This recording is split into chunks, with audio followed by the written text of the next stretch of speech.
It was extremely important. It taught us to work better as a team, and not everybody in our class has been in situations where they have to think on the fly. It's invaluable training because you just can't replicate this. Emergency preparedness in the world that we live in is vital. As we become more and more interconnected, we have more chance of large casualty events occurring, and we have to be prepared for it because your new nurse may be in the ER or he or she may be up on the floor, but when we need emergency care, they're going to pull us all together. So we have to be able to provide it. So I think it is extremely valuable and extremely important that we do that. This event created an opportunity for them to learn all kinds of things that you can't really teach in a classroom. You have to think on your feet, you have to think critically, and they're going to be the paramedics out in the community, serving the community. So they need to be well prepared and have the opportunity to be well prepared to serve their community. Well, I'm so happy that we had a chance to do this today. I'm very excited about it. We had health information management working from very early in the morning to check all of our actors in, all of our patients in, all of our student participants. We had 20 standardized patients. Those are live actors that work as patients. And our standardized patients started moulage at 7:30, where they were done up in makeup to look realistic for the scenario. And then at 8:40, we gave them a briefing about what the whole incident was going to be about.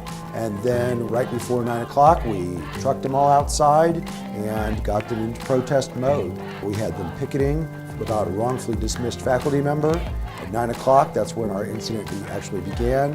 We had the police arrive to control the crowd at this protest. We sent fire and EMS as standby. We had a kind of a verbal confrontation between the president of the college and our protest leader.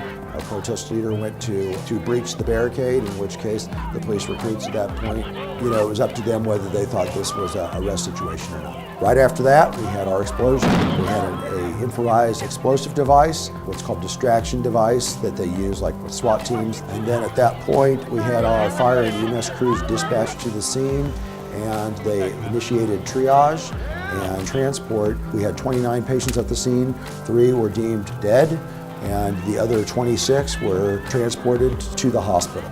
As part of our transport, we had an area where the EMS students would pull their patient into a bay and work on their patient for about 5 minutes to assess their patient, allows them to gather history, vital signs, and it also allows them to contact the hospital.